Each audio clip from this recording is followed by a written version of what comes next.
तो अभी हम लोग डिस्कस करेंगे यूनिफॉर्म मोशन और नॉन यूनिफॉर्म मोशन के बारे में। यूनिफॉर्म मोशन और नॉन यूनिफॉर्म मोशन को हम लोग ग्राफ में भी कंसिडर करेंगे और देखेंगे कि हमें दोनों के लिए अलग अलग ग्राफ के पैटर्न मिलते हैं। और जो ग्राफ होगा उससे हमें एक कॉन्क्लूजन मिलेगा कि जो यूनिफॉर्म मोशन होता है उसमें बेसिकली जो ग्राफ का जो पैटर्न होता है वो किस तरीके का होता है, यूनिफॉर्म मोशन में जो ग्राफ का जो पैटर्न होता है वो किस तरीके का होता है। तो कंसिडर कर लेते हैं सबसे पहला एक एग्जाम्पल। कंसिडर कर लेते हैं यह है ऑब्जेक्ट, और ये जो ऑब्जेक्ट या फिर पार्टिकल 1 मीटर की पोजीशन पे रखा गया है। तो जब टाइम 1 सेकेंड का जो पॉइंट ऑफ टाइम था, तो जो पार्टिकल है वो 1 मीटर की पोजीशन पर ही है। 2 सेकेंड के पॉइंट ऑफ टाइम पर पार्टिकल 1 मीटर के पोजीशन पर है। 3 सेकेंड के पॉइंट ऑफ टाइम पर भी पार्टिकल 1 मीटर की पोजीशन पर ही है। मतलब जो पार्टिकल है वो अपनी पोजीशन चेंज नहीं कर रहा है, मतलब जो पार्टिकल है वो रेस्ट स्टेट में। 4 सेकेंड के पॉइंट ऑफ टाइम पर भी पार्टिकल जो है वो 1 मीटर की पोजीशन पर ही है। 5 सेकेंड के पॉइंट ऑफ टाइम पर भी जो पार्टिकल है वो 1 मीटर की पोजीशन पर है। तो यहाँ पर अगर हम लोग देखें, जो पार्टिकल है वो अपनी पोजीशन चेंज नहीं कर रहा है, पार्टिकल अपनी पोजीशन पर स्टैटिक है, या फिर बोल सकते हैं पार्टिकल अपनी पोजीशन पर रेस्ट है, पार्टिकल रेस्ट स्टेट में है। क्योंकि अगर पार्टिकल अगर अपनी पोजीशन चेंज करता है तो उस केस में पार्टिकल या फिर जो बॉडी होती है वो मोशन में होती है। अगर बॉडी अगर अपनी पोजीशन चेंज नहीं करती है तो जो बॉडी या फिर जो पार्टिकल है वो रेस्ट स्टेट में होता है। कंसिडर कर लेते हैं एक और एक एग्जांपल। कंसिडर कर लेते हैं बॉडी पॉइंट ए से पॉइंट बी पर जाती है, और जो टाइम हम लोग कंसिडर कर रहे हैं, जो पॉइंट ऑफ टाइम है वो है 2 सेकेंड, और जो बॉडी जो डिस्प्लेसमेंट कवर करती है वो है 2 मीटर का।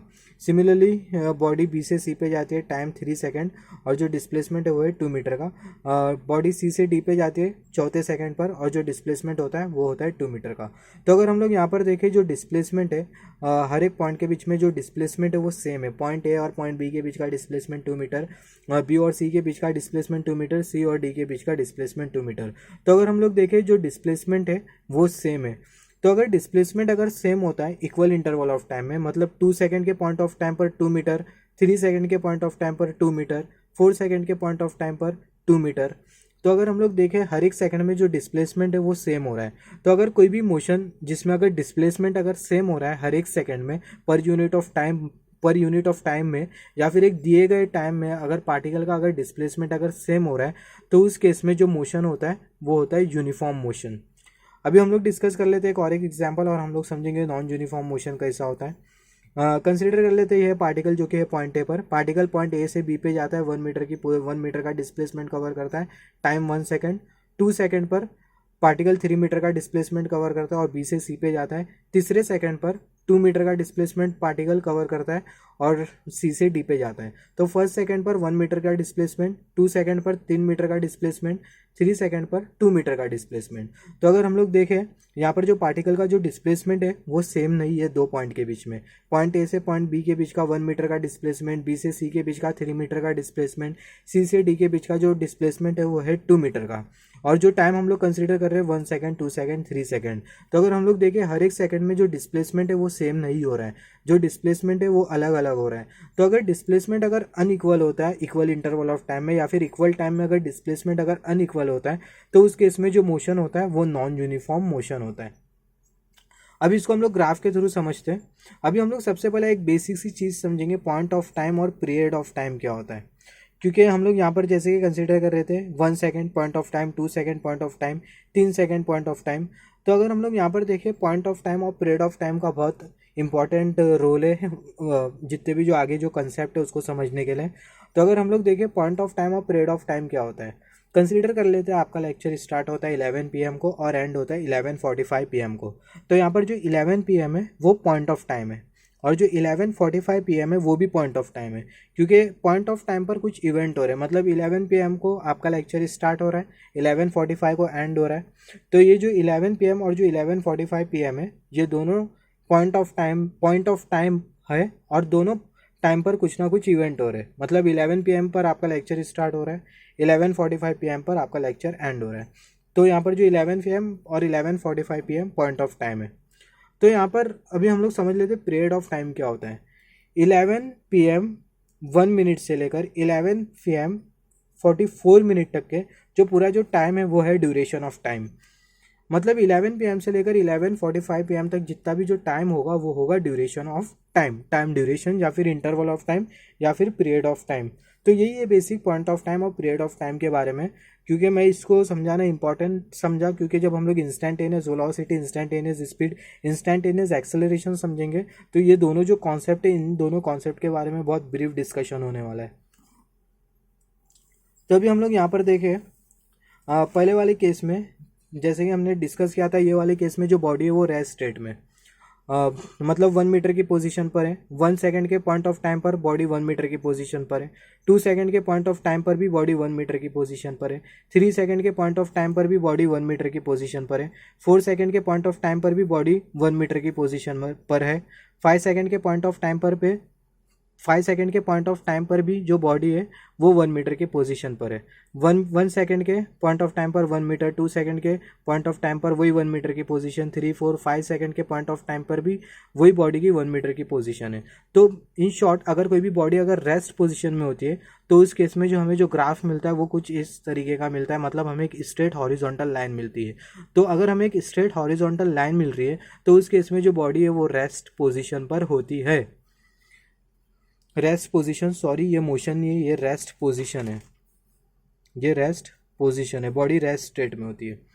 ये जो यहाँ पर जो वाई एक्सिस है वो पोजीशन को रिप्रेजेंट कर रही है और जो एक्स एक्सिस है वो टाइम को रिप्रेजेंट कर रही है। पोजीशन यहाँ पर ओरिजिन 1 मीटर की पोजीशन, 2 मीटर की पोजीशन, 3 मीटर की पोजीशन, 4 मीटर की position, time 1 second, 2 second, 3 second, 4 second, 5 second. अभी हम लोग ये वाला केस कंसीडर करते हैं जिसमें जो ऑब्जेक्ट का जो डिस्प्लेसमेंट है वो सेम है, सेम टाइम पर, मतलब जो मोशन है वो यूनिफॉर्म है। तो हम लोग कंसीडर कर लेते हैं ये है वाई एक्सिस, ये है एक्स एक्सिस, सेम हमने एक्सिस कंसीडर किया है। ये 1 2 3 4 5 सेकेंड्स को रिप्रेजेंट कर रहे हैं और 1 2 3 4 ये पोजीशन है। तो यहाँ पर अगर हम लोग देखें 2 सेकंड के पॉइंट ऑफ टाइम पर जो बॉडी की जो पोजीशन है वो है 2 मीटर। तो 2 सेकंड के पॉइंट ऑफ टाइम पर जो बॉडी की जो पोजीशन है या फिर जो बॉडी का जो डिस्प्लेसमेंट है वो है 2 मीटर का। चेंज इन पोजीशन को ही हम लोग बोलते हैं बेसिकली डिस्प्लेसमेंट। तो वही मैं इन शॉर्ट में बोल रहा हूँ बॉडी की जो पोजीशन है, मगर इसको डिटेल में कंसिडर करना सही होगा। यहाँ पर जो बॉडी का जो डिस्प्लेसमेंट हो रहा है पॉइंट ए और पॉइंट बी के बीच में, और जो टाइम जो हम लोग पॉइंट ऑफ टाइम कंसिडर कर रहे हैं 2 सेकंड, तो 2 सेकंड के लिए जो ऑब्जेक्ट का जो पोजीशन या फिर जो डिस्प्लेसमेंट है वो है 2 मीटर का। सिमिलरली 3 सेकंड पर जो ऑब्जेक्ट का फिर से जो डिस्प्लेसमेंट होता है वो होता है 2 मीटर का। 2 से 3 1 मीटर, 3 से 4 फिर 1 मीटर, टोटल हो जाता है 2 मीटर। तो 3 सेकंड के पॉइंट ऑफ टाइम पर जो ऑब्जेक्ट का जो पोजीशन है वो है 2 मीटर का। तो यहाँ पर अगर हम लोग कंसिडर करें तो हमें जो दूसरा जो पोजीशन मिलेगा वो इधर मिलेगा। I guess you are getting, आप समझ रहे हैं मैं क्या बोल रहा हूँ। जैसे कि 2 सेकंड के पॉइंट ऑफ टाइम पर जो ऑब्जेक्ट का जो पोजीशन है या फिर चेंज इन पोजीशन या फिर डिस्प्लेसमेंट वो है 2 मीटर का। 2 सेकंड के पॉइंट ऑफ टाइम पर ऑब्जेक्ट का जो पोजीशन है वो है 2 मीटर का। सिमिलरली 3 सेकंड के पॉइंट ऑफ टाइम पर जो ऑब्जेक्ट का जो पोजीशन है वो है 2 मीटर का। फिर से तो 3 सेकंड के पॉइंट ऑफ टाइम पर जो ऑब्जेक्ट का जो पोजीशन है वो है 2 मीटर का, क्योंकि 2 से 3 1 मीटर, 3 से 4 2 मीटर। तो 3 सेकंड के पॉइंट ऑफ टाइम पर जो ऑब्जेक्ट का जो पोजीशन है वो है 2 मीटर का। तो यहाँ पर अगर हम लोग ये दोनों अगर ये डॉट को कंसिडर करते हुए अगर दोनों को अगर हम लोग ज्वाइन करें तो हमें एक मिल जाती है एक स्ट्रेट लाइन। तो अगर हमें कोई भी ग्राफ में अगर कुछ इस तरीके की अगर लाइन मिल रही है जो कि कम्प्लीटली वर्टिकल नहीं है, अगर हमें कुछ ऐसी एक स्लोप मिल रही है जिसका एक पर्टिकुलर इंक्लिनेशन है, तो उस केस में जो मोशन होगा वो यूनिफॉर्म मोशन होगा। बेसिकली अगर यूनिफॉर्म मोशन अगर हमें कहीं देखने को मिलता है और कहीं ग्राफ में अगर हमें बताया जाता है यूनिफॉर्म मोशन हो रहा है, तो यूनिफॉर्म मोशन के लिए हमें जो यूनिफॉर्म मोशन का जो इंडिकेशन होगा वो कुछ इस तरीके की इंक्लाइन स्लोप के थ्रू होगा। तो ये जो इंक्लाइन स्लोप है, सॉरी ये वर्टिकल स्ट्रेट लाइन नहीं है, ये कम्प्लीटली वर्टिकल नहीं है, हमें एक ऐसी इंक्लाइन स्लोप मिलेगी अगर बॉडी का अगर मोशन अगर यूनिफॉर्म होता है। तो अभी हम लोग तीसरा केस कंसीडर कर लेते हैं। अगर बॉडी का अगर मोशन नॉन यूनिफॉर्म होता है या फिर पार्टिकल का मोशन नॉन यूनिफॉर्म होता है, तो उस केस में हमें किस टाइप का ग्राफ देखने मिलता है। तो यहाँ पर हमने कंसीडर कर लिया वही same Y axis, X axis हमें टाइम रिप्रेजेंट कर रही है और जो वाई एक्सिस है हमें पोजीशन रिप्रेजेंट कर रही है। ये ओरिजिन 1 मीटर की पोजीशन, 2 मीटर की पोजीशन, 3 मीटर, 4 मीटर, 5 मीटर की पोजीशन, ये time 1 second, 2 second, 3 second, 4 second, 5 second. तो अगर हम लोग देखें 1 सेकंड के पॉइंट ऑफ टाइम पर जो ऑब्जेक्ट की जो पोजीशन है वो है 1 मीटर। 2 सेकंड के पॉइंट ऑफ टाइम पर जो ऑब्जेक्ट की जो पोजीशन चेंज है वो है 3 मीटर। 2 सेकंड के पॉइंट ऑफ टाइम पर जो ऑब्जेक्ट की जो पोजीशन चेंज है वो है 3 मीटर। सिमिलरली 3 सेकंड के पॉइंट ऑफ टाइम पर जो ऑब्जेक्ट की जो पोजीशन चेंज है वो है 2 मीटर। 3 सेकंड के पॉइंट ऑफ टाइम पर जो ऑब्जेक्ट की जो पोजीशन है वो है 2 मीटर। मतलब 3 सेकंड के पॉइंट ऑफ टाइम के लिए जो ऑब्जेक्ट जो अपनी पोजीशन चेंज कर रहा है वो है 2 मीटर, या फिर जो ऑब्जेक्ट का जो डिस्प्लेसमेंट हो रहा है वो है 2 मीटर। तो 3 सेकंड के पॉइंट ऑफ टाइम के लिए जो ऑब्जेक्ट का जो पोजीशन चेंज है वो है 2 मीटर। तो यहाँ पर अगर हम लोग ये जितने भी जो डॉट्स है या फिर ये जो जितने भी जो पोजीशन चेंज है या फिर जो जितना भी जो डिस्प्लेसमेंट है 1 मीटर, 2 मीटर और 3 मीटर का, अगर हम लोग सब डिस्प्लेसमेंट को अगर हम लोग कंसिडर करें तो हमें कुछ इस तरीके का ग्राफ मिलेगा। तो अगर हम लोग देखिए जो ग्राफ है वो एक कर्व क्रिएट कर रहा है, या फिर हम लोग बोल सकते हैं कर्व पाथ क्रिएट कर रहा है। तो अगर हमें कोई भी ग्राफ में अगर कर्व पाथ देखने को मिलता है या फिर अगर कुछ कर्व जैसा अगर देखने को मिलता है तो उस केस में जो मोशन होगा वो होगा non uniform motion. Uniform motion में हमें एक स्लोप मिलेगी जो कि इंक्लाइन फॉर्म में होगी। नॉन यूनिफॉर्म मोशन में हमें कुछ ऐसा कुछ कर्व पाथ देखने को मिलेगा। तो ये था basic uniform motion, non uniform motion, और बॉडी अगर रेस्ट स्टेट में होती है तो उस केस में हमें ग्राफ किस टाइप का मिलता है।